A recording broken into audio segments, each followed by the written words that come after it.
नमस्कार दोस्तों, मेरे YouTube चैनल में आपका बहुत बहुत स्वागत है। आज के इस वीडियो में हम आपको कार्तिक मास महात्म्य के 24वें अध्याय की कथा सुना रहे हैं।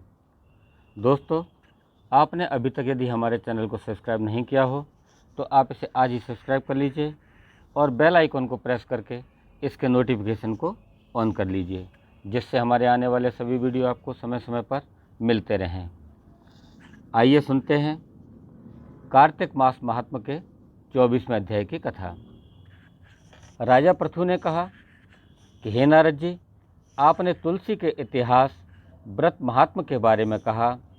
अब यह बताने की कृपा करें कि कार्तिक मास में और भी देवता का पूजन होता है या नहीं, यह भी मुझे समझा कर कहिए। तब नारद जी ने कहा कि पहले समय में पर्वत के निकट कर्तिपुर में एक धर्मात्मा धर्मदत्त नामक एक ब्राह्मण रहता था। वह भगवान विष्णु के सब व्रत करता था। एक दिन कार्तिक मास में वह एक पहर रात शेष रहने पर जागरण के लिए भगवान विष्णु के मंदिर में हर प्रकार की सामग्री लेकर जा रहा था कि मार्ग में उसने एक बड़ी भयंकर राक्षसी को देखा, जिसके बड़े बड़े दांत थे और लपकती हुई जीभ तथा लाल लाल नेत्र थे। उसका शरीर नंगा और मांस रहित था। उस भयंकर राक्षसी को देखकर धर्मदत्त बुरी तरह से कांपने लगा। कुछ उपाय न देखकर उसने पूजा वाली थाली और जल का लोटा उसके ऊपर फेंक दिया, क्योंकि उसने भगवत नाम का जप करते हुए वह सामग्री और जल का लोटा जिसमें तुलसी दल पड़ा था उसके मारा था, जिससे उसके जन्म जन्मांतर के पाप नष्ट हो गए और वह पूर्व जन्म और उसको पूर्व जन्म याद आ गया। वह हाथ जोड़कर धर्मदत्त के चरणों में गिर पड़ी और बोली कि हे विप्र, मैं पूर्व जन्म के कर्मों के फल से इस अवस्था को प्राप्त हुई हूँ। नारद जी ने कहा कि हे राजन, उसे इस प्रकार प्रणाम करते देख अति विस्मित होकर धर्मदत्त ने पूछा कि तेरी यह अवस्था किस कर्म के फल से हुई है? तू पूर्व जन्म में कहाँ रहती थी और तेरा कैसा चरित्र था? यह सब मुझे बता। तब उस राक्षसी ने जिसका नाम कलहा था कहा कि हे ब्राह्मण, सौराष्ट्र में भिक्षुक नाम का एक ब्राह्मण रहता था। मैं उसकी पत्नी थी। मेरा स्वभाव बड़ा ही निष्ठुर था। मैंने अपने पति का कभी भला नहीं चाहा, न उसे कभी अच्छा भोजन और न ही मिठाई खाने को दी। मैं प्रतिदिन उससे लड़ती झगड़ती रहती थी।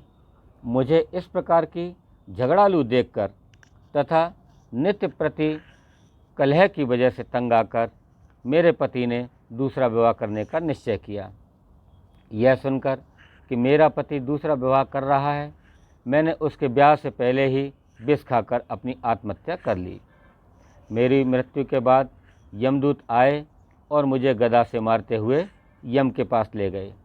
यमराज ने मुझे देखकर चित्रगुप्त से पूछा कि हे चित्रगुप्त, इसने क्या कर्म किया है? जो भी कर्म इसने किए हैं उनका फल इसे भोगना होगा। तब कलहा ने कहा कि हे ब्राह्मण, चित्रगुप्त ने यमराज से कहा कि इसने जीवन में कोई भी अच्छा काम नहीं किया है। यह अपने पति को सदा खराब भोजन देकर आप अच्छा भोजन खाती थी, इसीलिए अब यह विष्ठा खाने वाली होगी। इसे अब सुगरी का जन्म दिया जाए। क्योंकि यह अकेले ही पाक के बर्तन में भोजन करती थी, इसीलिए यह अपने बच्चों को खाने वाली बिल्ली होगी। इसने अपने पर क्रोध करके आत्मघात किया है, इसीलिए यह प्रेत योनि में जाएगी। अब आप इसको अपने दूतों द्वारा मरु स्थान में भेज दीजिए। वहाँ पर यह बहुत दिनों तक प्रेत योनि में रहकर फिर यह पापिन अपनी तीनों योनियों को भोगे। सो हे ब्राह्मण, मैं 500 वर्ष से प्रेत योनि में हूँ और भूख प्यास के कारण नित्य दुखी रहती थी। एक दिन भूख से तंग आकर मैं एक वेश्या के शरीर में प्रविष्ट हो गई। उसके शरीर द्वारा मैं कृष्णा और बेणी के संगम पर इस देश में आ पहुंची।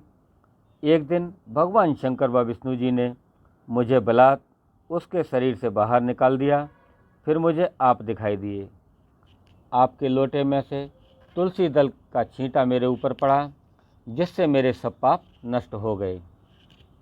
हे द्विज, अब आप मुझे यह बताइए कि आगे होने वाली तीनों योनियों और इस प्रेत शरीर से किस तरह से मेरी मुक्ति होगी। धर्मदत्त ने कलह की बात सुनकर उसके पिछले कर्मों और वर्तमान अवस्था को देखकर वह बड़ा दुखी हुआ। उसका दुख देखकर उसका चित्त पिघल गया। फिर उसने दुखी भाव से कहा कि तीर्थ व्रत और दान आदि के करने से समस्त पाप नष्ट हो जाते हैं, मगर प्रेत योनि में रहने वाले को इसका अधिकार नहीं है। तुम्हारे दुखों को देखकर मैं अत्यंत दुखी हूँ और तुम्हारा दुख दूर किए बिना मुझे संतोष नहीं होता। बोलिए श्री विष्णु भगवान की जय। तो दोस्तों, यह थी कार्तिक मास महात्म्य के 24वें अध्याय की कथा। इसके आगे की कथा को हम अपने अगले वीडियो में आपको सुनाएंगे। आपको कैसी लगी हमारी यह कथा, आप हमें कमेंट बॉक्स में जाकर अवश्य लिखें। साथ ही हमारे इस वीडियो को लाइक करें, शेयर करें और हमारे चैनल को सब्सक्राइब अवश्य करें। धन्यवाद। जय श्री कृष्णा।